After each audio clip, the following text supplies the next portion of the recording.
About 2 years into dating my girlfriend, let's call her Susan, I had a really vivid dream about my ex. In the dream, I was back in my old room at my mom's house. My ex was there, and we were hooking up. Even in the dream, I knew I was cheating on Susan, but I didn't seem to care.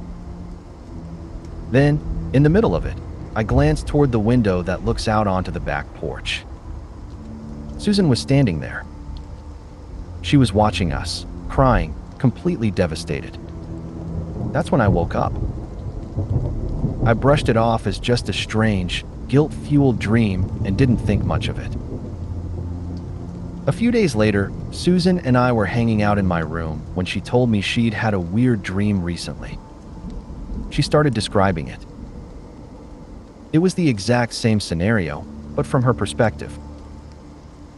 In her dream, she was standing outside my window, looking in, watching me with my ex, feeling heartbroken.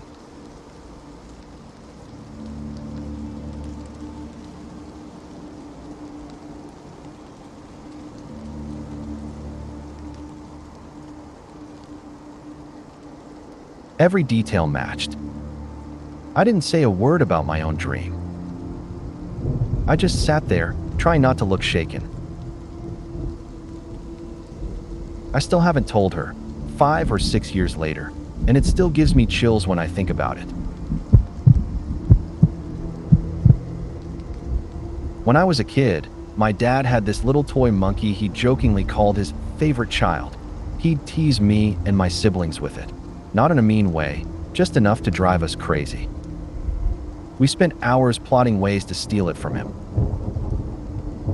One day, we finally succeeded. We grabbed it, scribbled all over it with black Sharpie, roughed it up a bit, and eventually tossed it in the garbage. My dad laughed and half-heartedly searched for it, but after a week or so, he assumed we'd thrown it out for good and let it go. Years passed. When I was about 17, I was visiting friends in Toronto.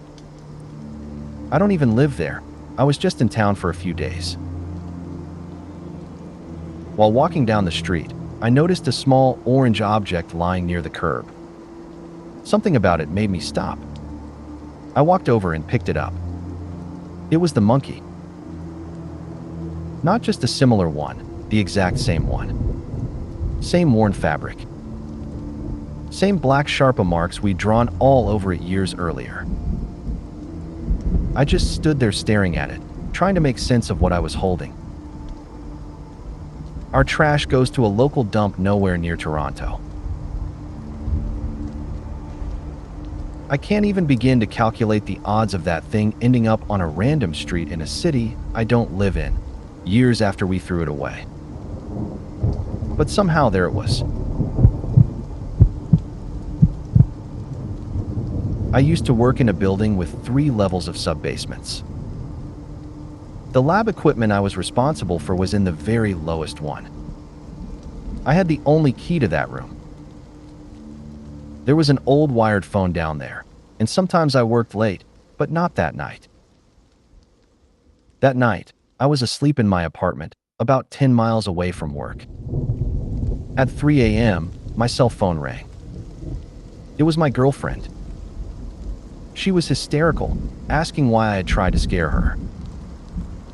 Apparently, just a minute earlier, she'd received a call from the basement lab phone.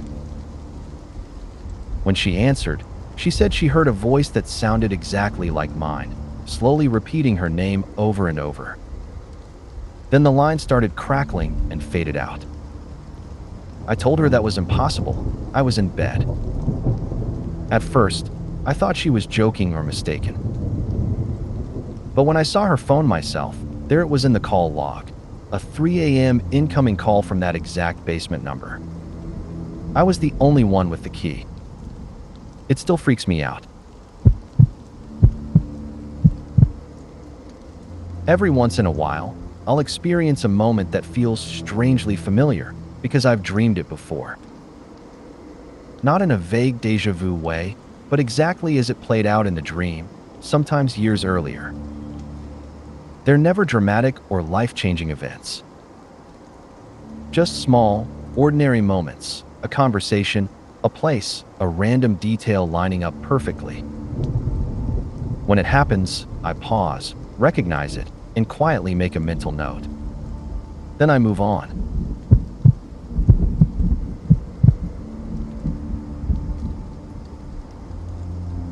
I used to work in music and toured with a band whose guitarist, let's call him Josh, often talked about his best friend, Matt, who had died from an unexpected overdose a couple of years earlier. Josh spoke about him constantly. You could tell Matt had meant the world to him. Josh also had a recurring dream. In it, he and Matt stood on an abandoned street at night. Josh believed the street represented purgatory, a place where Matt's spirit was stuck because of how suddenly he'd died. In the dreams, they would talk for what felt like hours. At the end of each one, Matt would reach up and remove a bulb from a streetlight above them. Josh described these dreams in incredible detail, so much so that I could clearly picture the street. Houses lined up on the left, an open park on the right, dim lighting, total stillness. About 6 months into touring, the band, huge fans of Bright Eyes, decided they wanted to stop in Cassadaga. The town has a reputation for spiritualism and mediums, and it inspired one of their albums.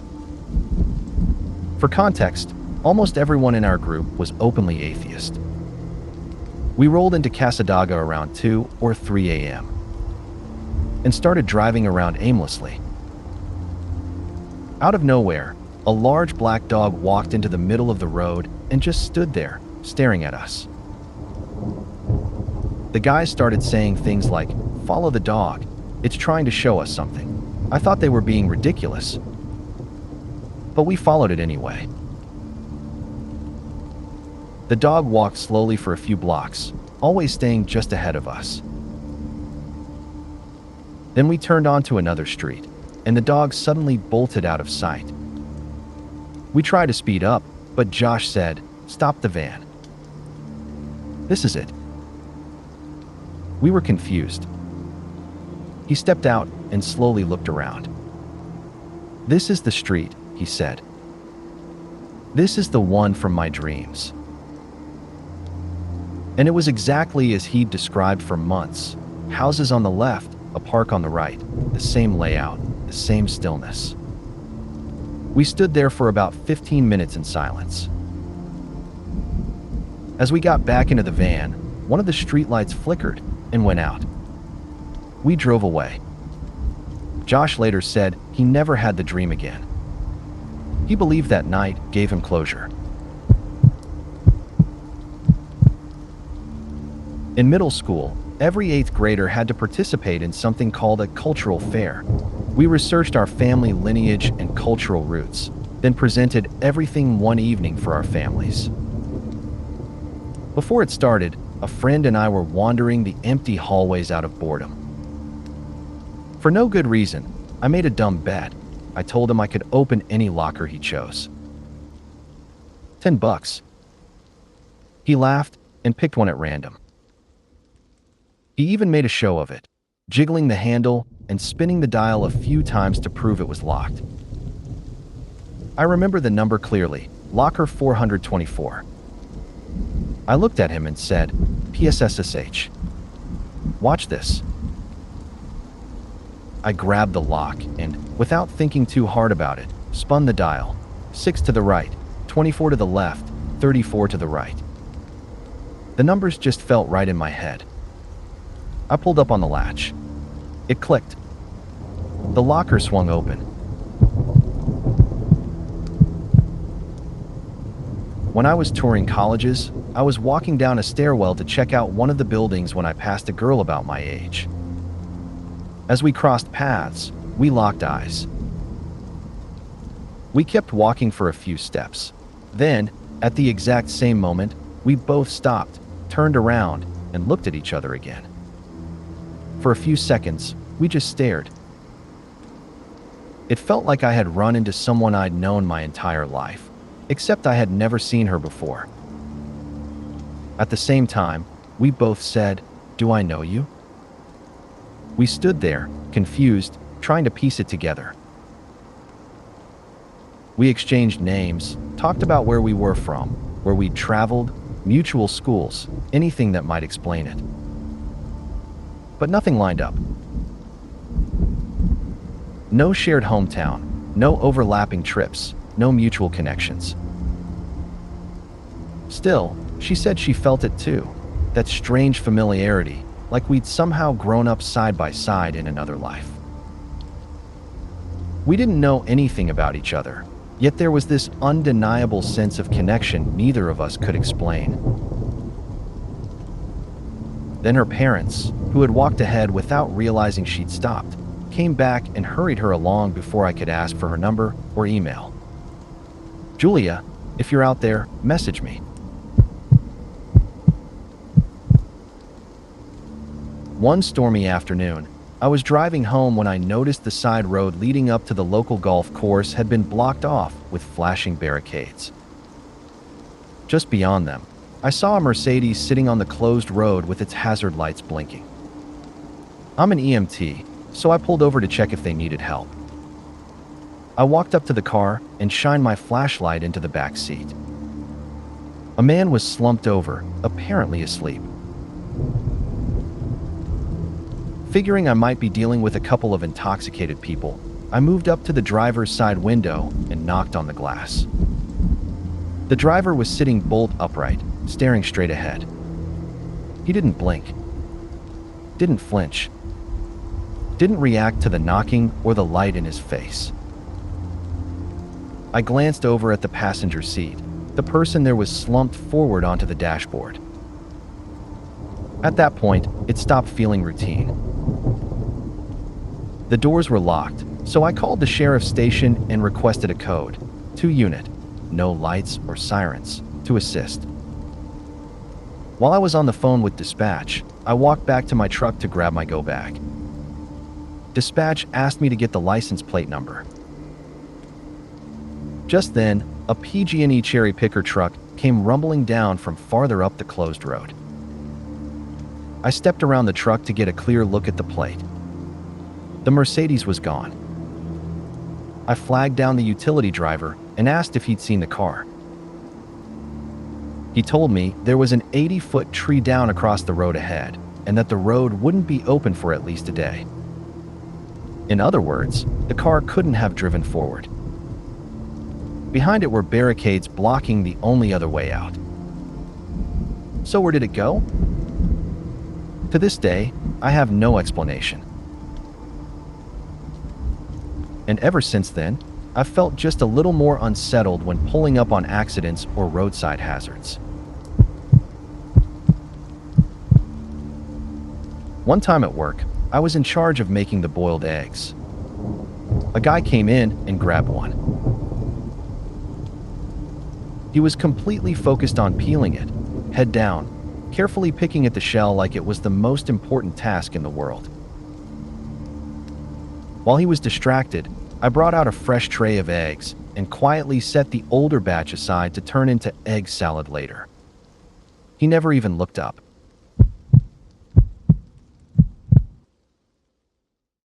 Ever since I was a kid, I've experienced what I call doubling.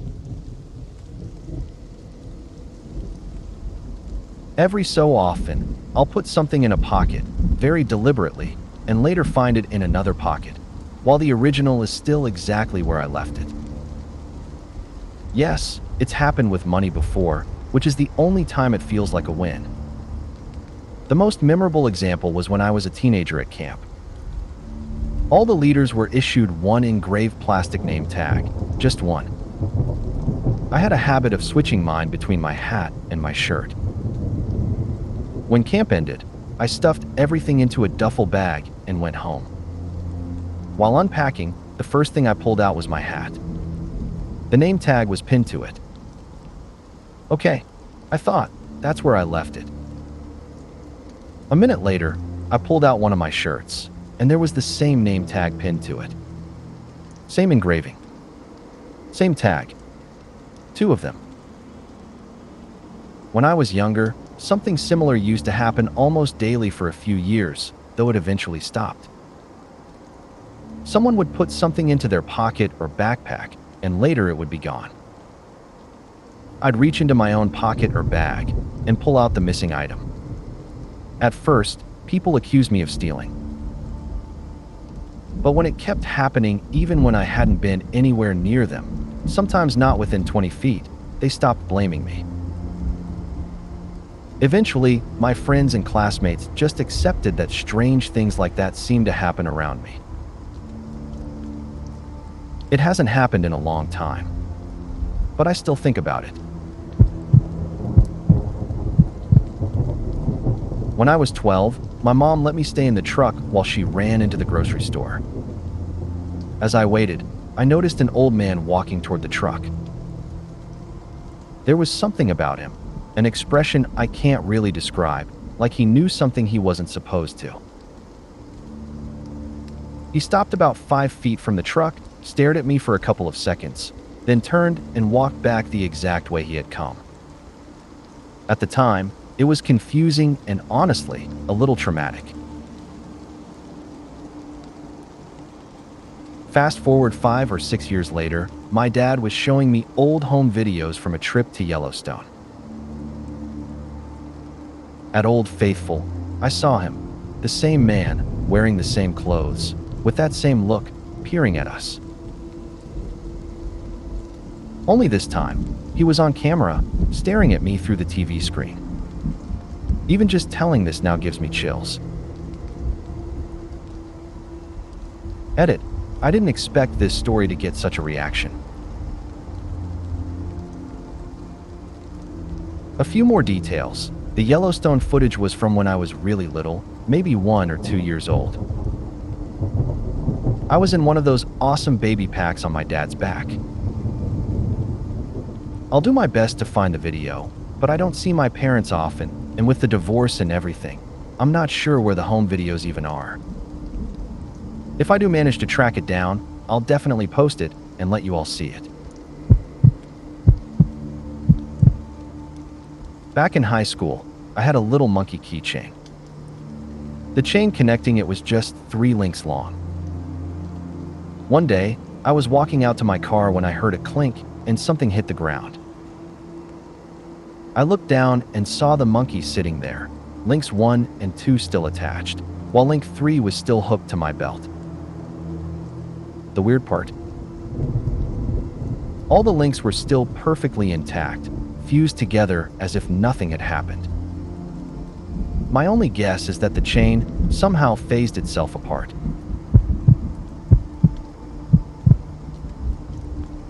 I was walking up a hill in Portland when I stumbled across a pack of American Spirits on the ground, only 2 cigarettes missing.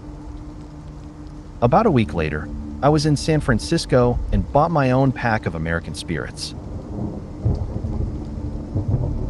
After smoking 2, I slipped the pack into the inside pocket of my jacket. The next time I went to smoke, the pack was gone, completely vanished. One night, I was driving home from my girlfriend's place, taking the back roads. The area I live in is completely flat, so the road I was on was dead straight. No hills, no dips, nothing. I had my high beams on since there was no one around, and I could see everything ahead. No houses, no driveways, just fields on either side. No cars behind me either.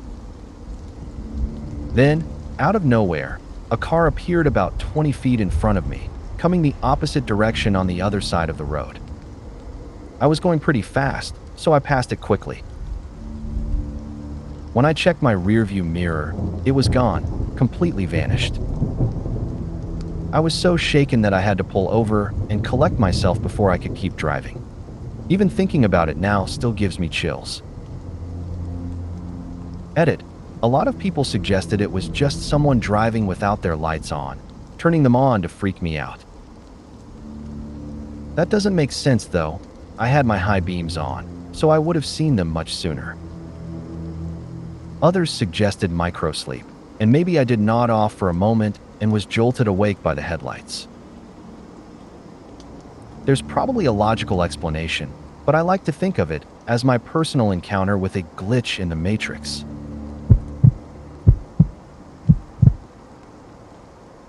I was sitting in front of the TV, eating popcorn, when I dropped a kernel.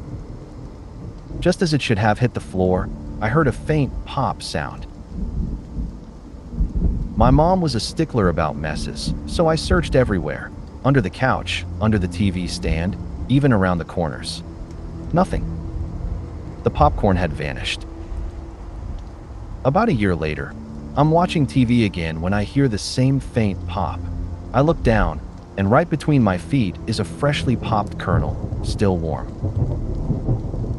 I'd been sitting there for at least an hour, and nobody else was in the room. Quantum popcorn, I guess.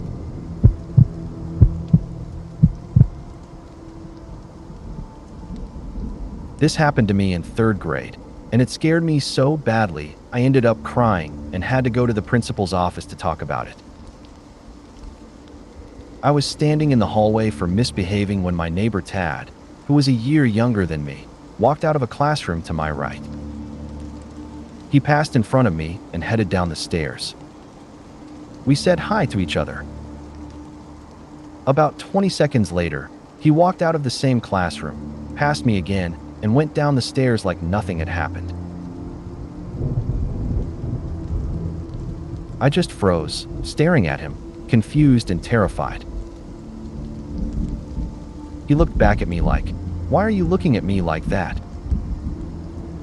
Looking back now, it's such a perfect example of that Matrix-style déjà vu. Edit. I remembered a second incident, and since this thread is so popular, I'll share it.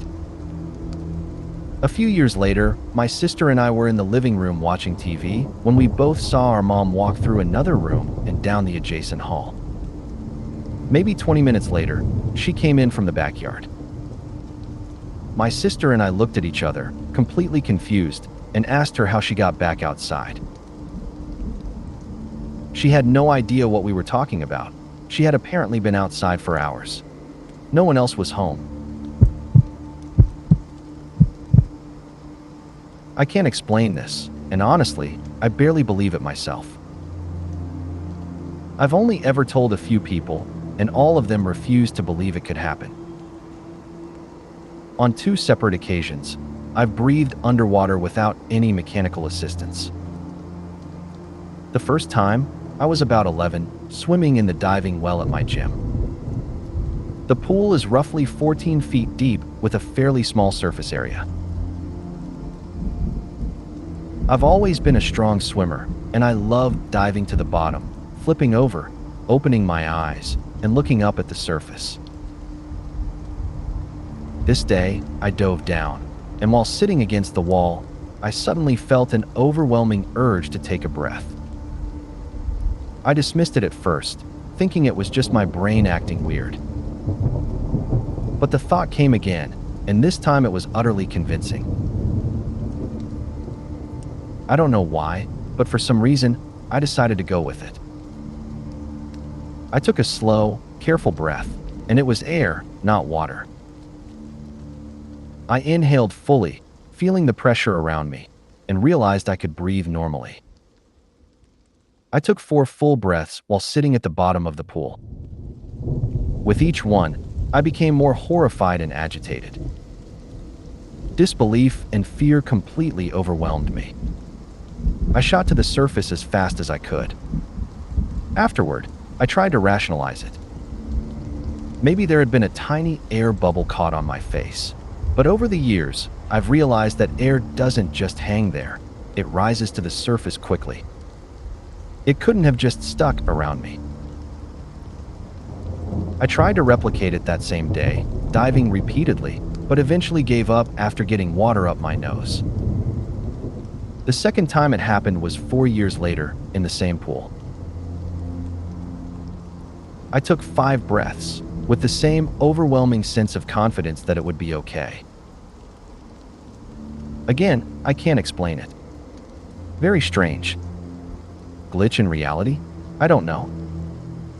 No one has ever believed me, but I've only told a select few. I still have no explanation. Has anyone else ever experienced anything like this? Any thoughts on how it could even be physically possible?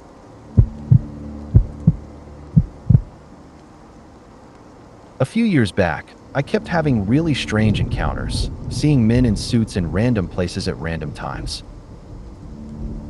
At the time, I always joked or thought it was some kind of Matrix thing, like agents watching me. Then, later on, I discovered Slender Man, and everything started to make a lot more sense, or maybe a lot less.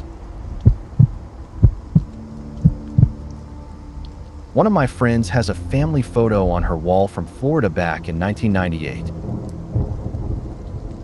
About 4 years ago, we were all at her place for a party when one of the girls suddenly burst into tears. When she finally calmed down, she explained why. If you look closely in the background of that old photo, there's a family walking by. And it's them, her mom, dad, and brother, and she's looking straight at the camera, as if caught in the shot by accident. We all laugh about it now, but it's still a really strange thing to see. Oh man, I've got one of these stories, and it actually involves the Matrix.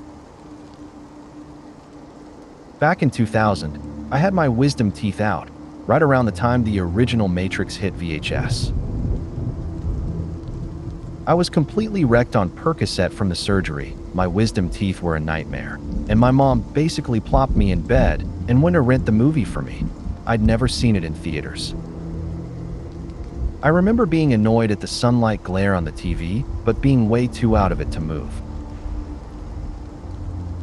A little while after the black cat glitch in the Matrix scene, I passed out and apparently slept for about 8 hours. The VHS tape kept rewinding itself and replaying over and over again. When I woke up, the movie was at roughly the same spot I'd fallen asleep, but it was completely dark outside. No time had passed for me at all. I completely lost it.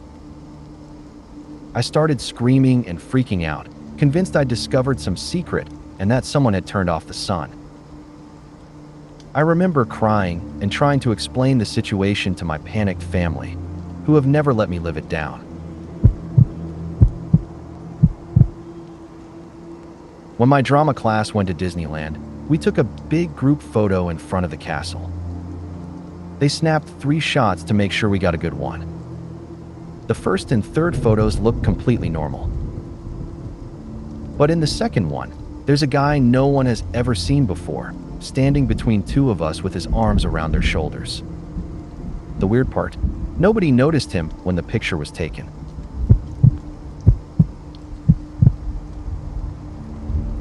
About 3 years ago, I had a dream that a meteor tore through most of my house and my neighbor's house. It felt like something out of a war movie. My roommate and I were disoriented, semi-deaf, walking through fire and rubble, screaming, and looking for each other and our neighbors. It was horrifyingly real and painful, and I woke up shaken. I told my roommate about it that morning. About 3 hours later, the ground started rumbling. We heard a sound like a turbine engine powering down right over the house, followed by 2 massive explosions. We ran outside and saw billowing black smoke. Running around the block, we came to the houses across the street, and they were completely destroyed. Apparently, a fighter jet had ripped through them. What was still standing was on fire. We ran around, yelling, trying to see if anyone was inside. That's when my roommate reminded me of my dream. I like to chalk it up to coincidence, because I don't really believe in premonitions, but I still can't explain it.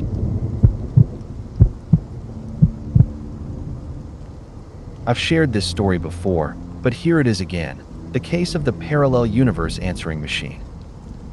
This happened about 15 years ago. I called a friend, and he wasn't home, so I left a message on his answering machine. I said, "Hey, it's me, KILLELEXDREMISDS. Sorry I missed you, call you later." But then I hung up and left.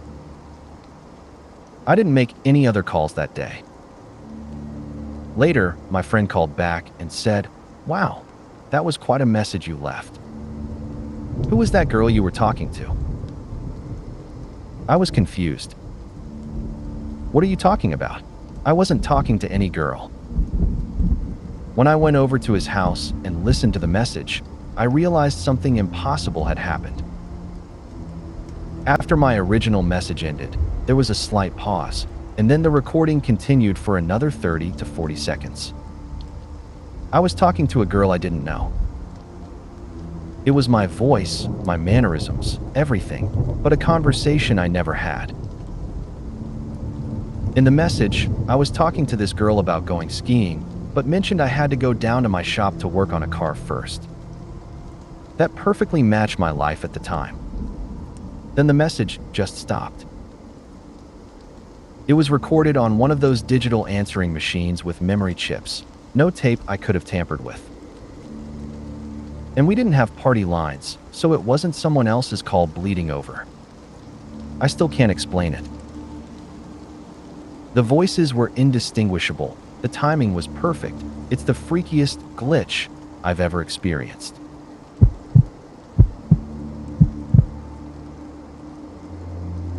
When I was 16, I was sitting in a circle of friends at a party, stoned, when someone I didn't get along with suddenly threw a lighter at my head from the side.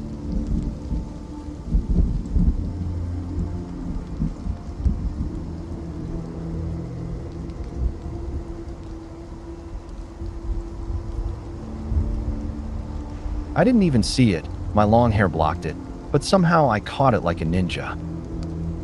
I slowly turned and stared at the guy, and he went pale. He never messed with me again. I still have no idea how I did that. Another time, I was at a bar with some friends, laughing and joking, when suddenly pop, something in my head went off and I felt like my brain had been reset for a split second. I told my friends, but they had no clue what I meant. Then I said, "Gary's here," for no reason. About 20 seconds later, Gary walks into the bar. I told him about it later, and he said he had come because I called him. But I checked my phone, no call. He had no record of it either. It felt like someone had reversed time or edited my memory in some way. Those are the two most memorable glitches I can think of. Oh, and there was the time I got really stoned and a block of chocolate on my computer desk just disappeared. Gradually, over a couple of hours, it vanished without explanation. I'm sure this has been shared before, but I've had two experiences that felt like reality glitches. The first happened when I was lying in my dorm room bed, looking out the window at the falling snow at night. My roommate was across the room doing the same thing, and we were both commenting on how pretty it looked. Then, bam, I blinked, and suddenly it was daytime. I looked around, confused, and my roommate was nowhere in sight. Panicking and thinking the whole world had vanished, I went searching for him. When I found him and asked what happened, he had no idea. He said, "We were both looking out the window at the snow, and you just got really quiet. I asked you questions, and you didn't answer, so I thought you were asleep. But when I looked over, you were just staring out the window, eyes open, and blinking a few times. I thought you were sleeping with your eyes open." TLDR, my night vanished in the blink of an eye. The second time was even stranger. I woke up, checked my iPod, and saw it was 5 o'clock. Since I didn't have to be at work until 7 o'clock, I went back to sleep, but I specifically remembered checking the clock to make sure it was 5 o'clock because I didn't want to oversleep. When I woke up again and checked my iPod, it read 4:30. I checked my actual clock, and it also read 4:30. Somehow, I had gone backward in time, or at least, it really felt that way. I was driving home from college one day and stopped at a red light. The car in front of me was one of those aqua/teal Honda Civics that were everywhere in the mid to late 90s. I glanced to my right and noticed the gas station marquee. Something like, "Always be aware of your surroundings when you shift." I don't remember the exact wording, but shift was capitalized for some reason. Weird. Then I realized the car immediately to my right was another aqua/teal Civic. Okay, interesting coincidence. I figured, what the hell? How funny would it be if? And check my rearview mirror. Yep. Aqua/teal Civic behind me. I looked to my left. Same thing. I was surrounded by them on all sides. I laughed it off and thought nothing of it. The light turned green, and as we started moving, 3 of the Civics moved into the right lane next to me. That's when I noticed they had no license plates. Drivers were inside. The interiors were all tan or ecru. Everything looked normal, except the cars. They all merged onto a northbound route, and I continued on my way. For the past 15 years, I've joked that I somehow shifted Marquis's words, not mine, into a dimension other than my own. I bring it up whenever the world starts feeling really off. Example, Rick Santorum as a viable presidential candidate? Yeah, I definitely need to find my way back to my home dimension. Edit. To everyone suggesting these cars were probably headed to a dealership. Yes, I get it. That's the likely explanation. But the gas station sign made the timing feel weirdly relevant, and it's just a fun story to tell. At the time, I lived north of Washington, D.C., and the route they all took led toward Briggs Cheney, where one of the bigger Honda dealerships in the area was located.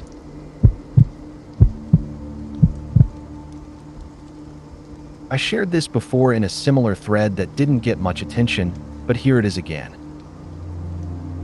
I should start by saying I'm not superstitious or particularly spiritual, but this one still creeps me out. Back in high school, I was in the drumline. We usually practiced early in the morning before school. One cold day, we were inside the band room. I was playing the tenors, toms, for the layman, when I dropped one of my mallets. I turned to pick it up, and it was gone. There was about 10 feet of open, bare floor around me. No mallet.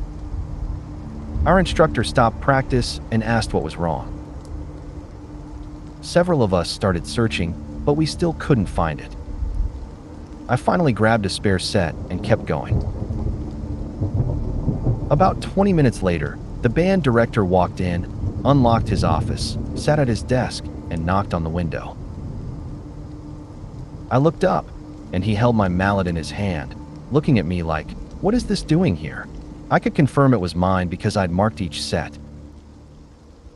Nobody had gone in or out of his office. The door was locked, no gap under the door, nothing. And yet, somehow, my mallet had ended up on his desk. There were 15 of us in the room, and the collective reaction was a unanimous nope. I was stunned. One of my friends completely lost it. We ended up canceling the rest of rehearsal, and many of us were on edge for the rest of the day. I couldn't concentrate on anything for nearly a week. Eventually, my brain just filed it under unsolved mysteries, and life went on, but I still think about it from time to time.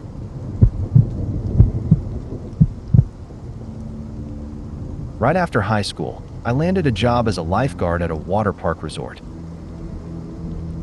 By the time I'd been there about a year, dreaming about work was basically routine. Most of the dreams weren't dramatic, no rescues or CPR scenarios, but one night I had a really vivid one. In the dream, a coworker rescued an unconscious boy from a specific pool. I wasn't the one doing the rescue. I was just helping with first aid. What really stuck with me was how clearly I remembered the boy's face. The next day, after a few days off, I returned to work. Halfway through my shift, I saw him, the exact same kid from my dream, walking through the park with his family.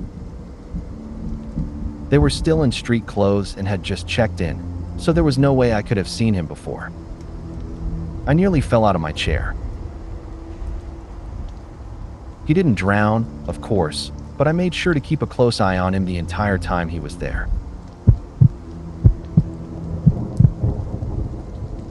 A few years ago, my little sister, let's call her Susie, and I were exploring our family cottage and stumbled across a pair of walkie-talkies. That in itself wasn't too strange.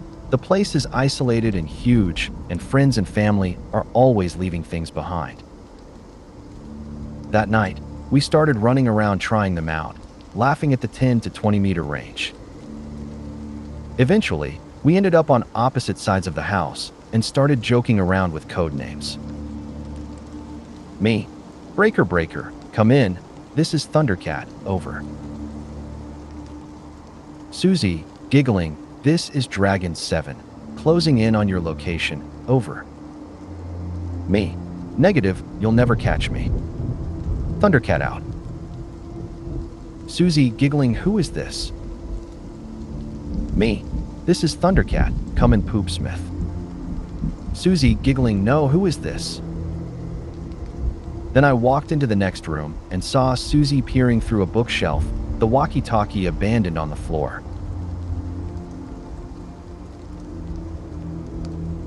She greeted me normally, and yet, the giggling continued through the walkie-talkie.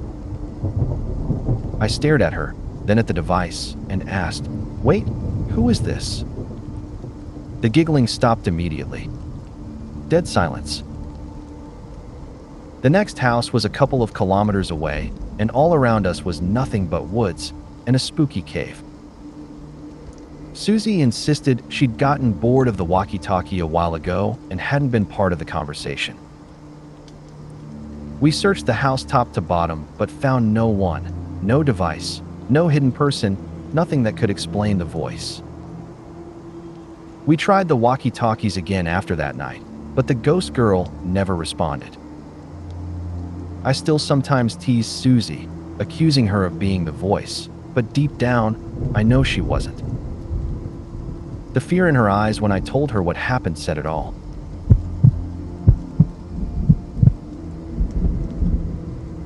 Back when AM was still a thing, my friend, a huge Beatles fan, always had the same away message, acorns for peace, a quote from John and Yoko. One afternoon, I was wandering around campus, trying to remember the full quote.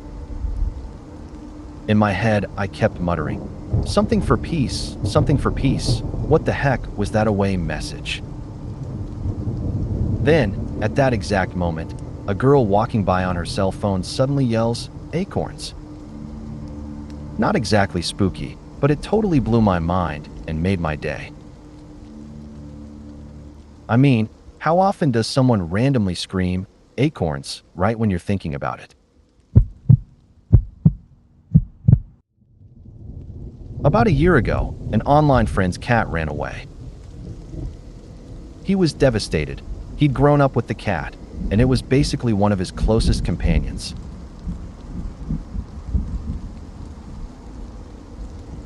I vaguely remembered him mentioning, a long time ago, that the cat had once disappeared for 3 days and had gotten trapped in a local barbecue restaurant over the weekend. I didn't say anything at the time, thinking it would only make him more upset. 3 days later, the cat returned, reeking of barbecue sauce, apparently having been stuck in that very restaurant over the weekend. My friend swore the cat had never run away before, and when I checked, there was no record of him ever mentioning it in our chat logs. He didn't even know there was a barbecue restaurant nearby. This will probably get buried. A few years ago, when I was around 20, I kept having dreams about a woman with long black hair named Aurora, pronounced Aurora. The dreams were all different, but somehow her distinct face and name always appeared. It got to the point where I'd wake up frustrated and confused, trying to Google her name or figure out why she kept showing up. After a few months, she stopped appearing, and I dismissed it, thinking my brain was just messing with me. Fast forward to Halloween 2009. I'm in the car with a friend, stopped at a gas station, about to pull out and merge onto the highway. My phone rings from a random number, so I stop to check it, but no one answers.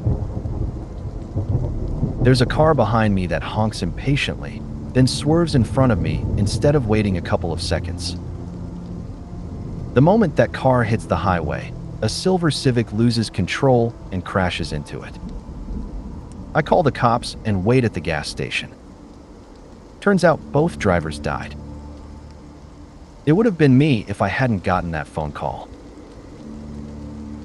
Out of gratitude and curiosity, I called the number back a few hours later. It rang 3 times and went to voicemail. "Hi, you've reached Aurora. Please leave your name and number." I've never had goosebumps like that in my life. I called again the next day, completely baffled. A woman answers, and I tell her everything, including the dreams.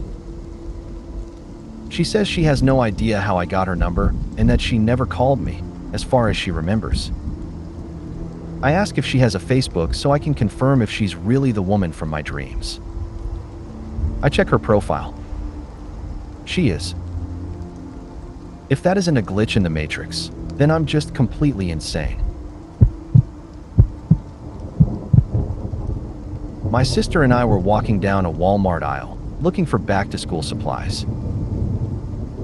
We were browsing notebooks or whatever, and she edged a little closer to the shelf.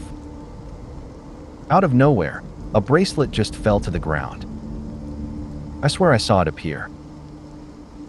It wasn't thrown, it just fell, like it had materialized in midair. My mind tried to rationalize it, but it genuinely freaked me out. What made it even stranger was that when I pointed it out to my sister, she recognized it immediately. It was one she'd lost months ago. I was in class one day, sitting in a group of 3, including myself. We were chatting when my friend dropped his pen onto the desk. What happened next was bizarre. I saw the pen pause in midair for a moment before it finally fell onto the desk. My friend looked around and asked, "Did anyone else see that?" All of us had seen it, and it was easily the strangest thing I've ever witnessed. To this day, I still have no explanation for it. When I was a child, I had recurring dreams about a cemetery with a huge cross in the middle. The dreams always unsettled me. There was nothing overtly evil about the place, but something about it felt wrong. Fast forward a few years, maybe I was around 10. I was out with my mom, dad, and sister visiting a German cemetery for soldiers who had been captured and brought to the UK. As soon as I got close to the cemetery, an intense sense of unease washed over me. Something about the place felt off. I remember walking through a small building that led into the cemetery, and at that moment, I knew the cross would be there, just like in my dreams. And there it was. The cross from my dreams. That's where my memory stops. Nothing bad happened, at least not that I remember.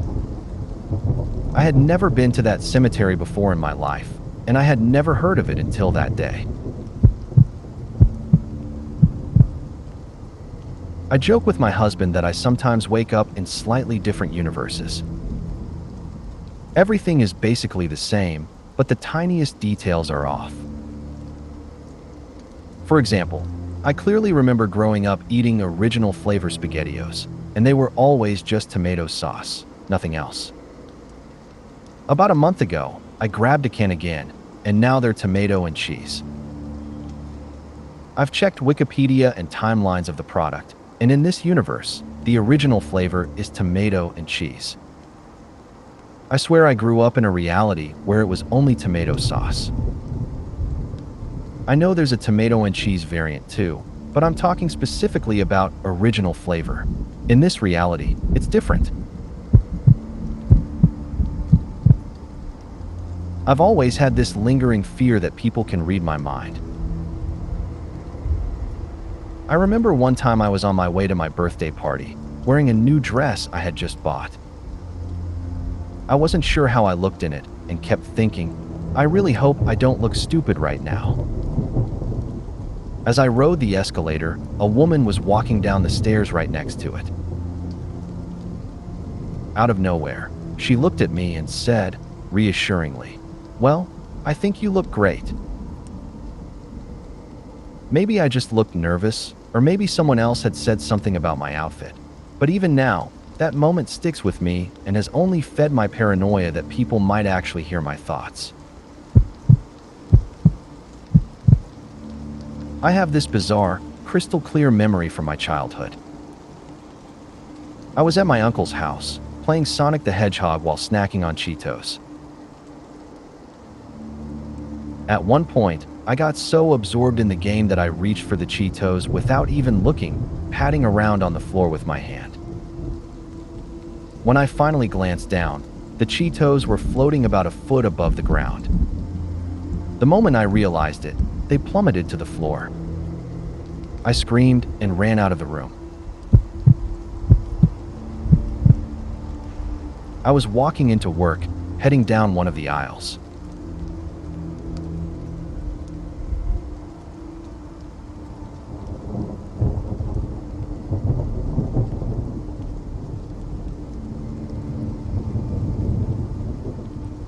The shelves and display stands there are all completely bolted to the floor. No gaps, no empty space underneath, completely sealed. As I approached my department, a random Super Ball suddenly rolled out from under one of the stands. My mind was blown. I picked it up, bounced it, and it smacked my friend right in the face. My husband and I met in our late 20s, but our lives had been strangely intertwined long before that. We grew up near each other, yet went to different high schools and colleges, hung out with different crowds, and were a few years apart. When I was 11, my parents put in a bid on the house next door to his parents. It fell through, and we ended up moving elsewhere. In college, he traveled to my school to compete in a game during homecoming. Out of hundreds of people, he remembered me, telling his friend I was a cool chick.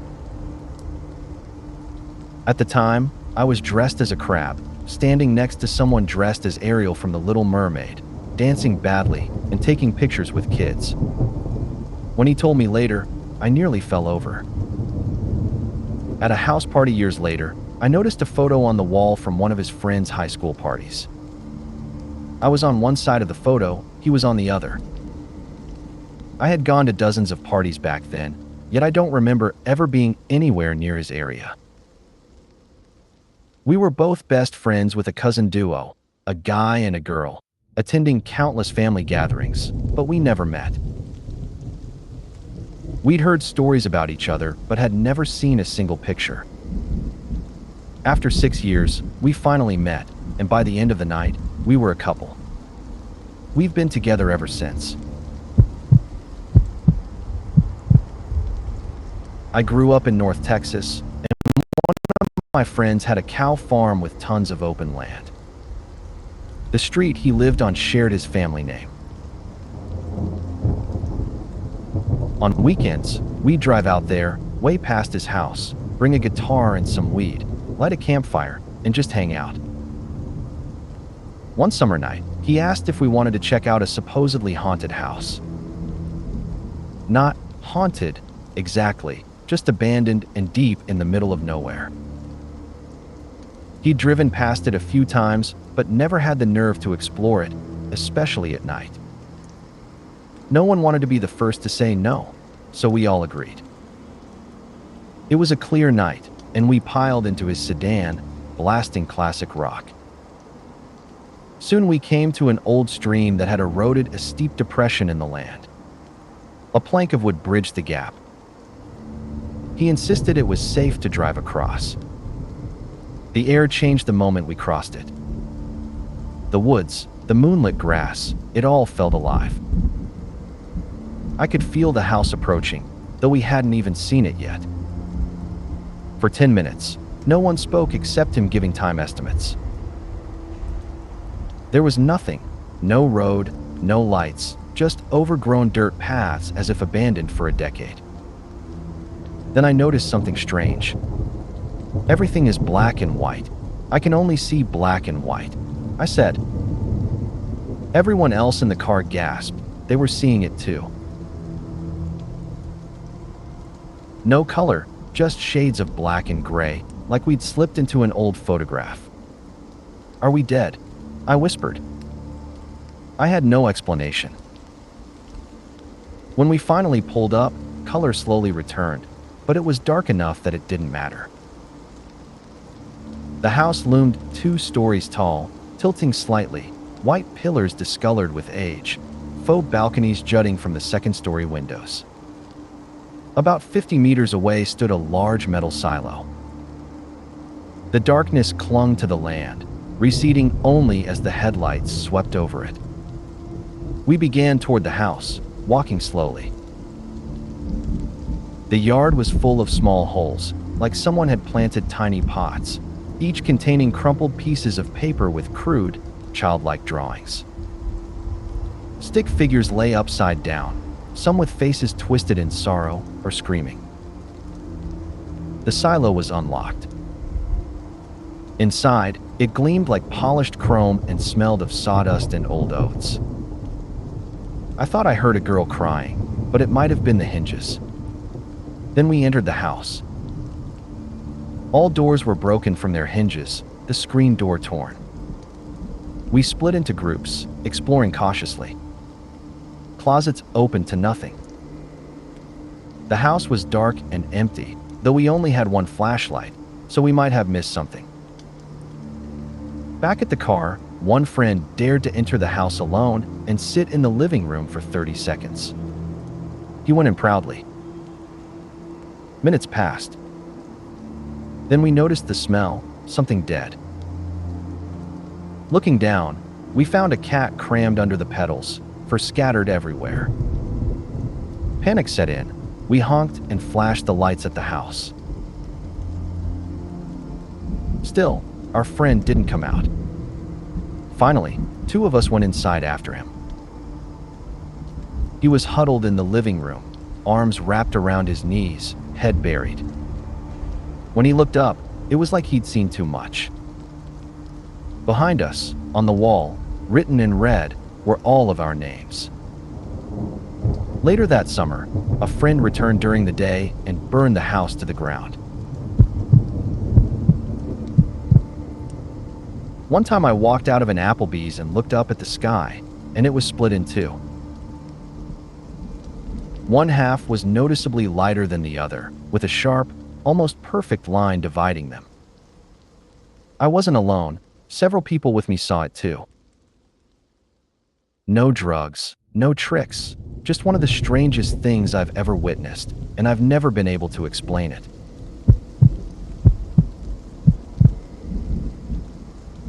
When I was around 7, something really freaky kept happening. My parents would tuck me into bed. I loved that part, and I'd slowly drift off to sleep. But almost every time, I'd wake up at exactly 3:02 a.m., falling from the ceiling onto my bed. The weirdest part? My sheets were perfectly tucked beneath me, exactly where I had just been. Perfectly made. It happened at least 5 times that I can remember. To this day, I have no idea what the hell was going on.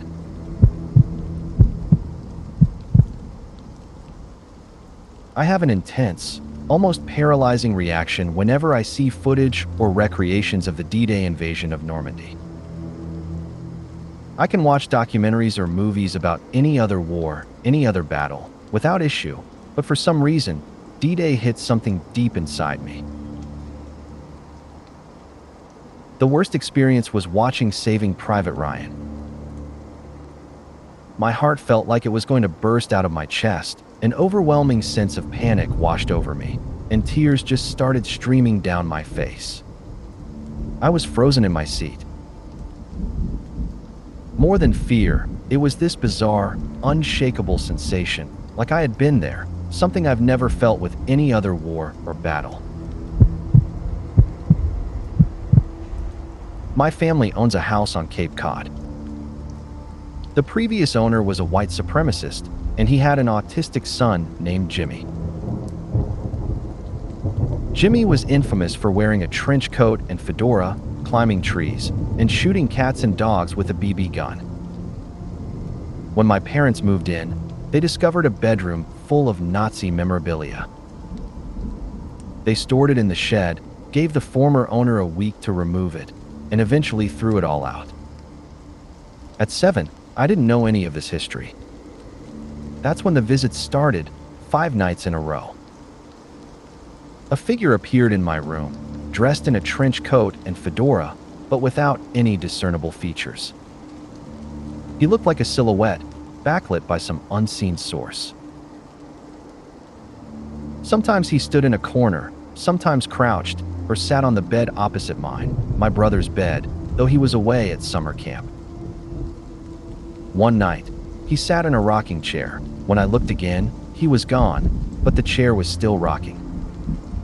After a few nights, I told my parents. My mom dismissed it as a nightmare, but my dad was intrigued. He told me to say, "Jimmy, I don't have your stuff." The next night, the figure appeared in the corner again. I said the words, and Jimmy walked right over, putting his face an inch from mine, and then he vanished. I never saw him again. Years later, I learned the full history of the house. I've wondered if I had somehow heard of Jimmy before and unconsciously imagined the encounters, but every detail of those nights remains vivid in my memory. About a year after I'd stopped working at a supermarket deli, a friend who still worked there told me something strange. Apparently, a young police officer had come in asking about me. She had an old photo of me, one from when I was 18.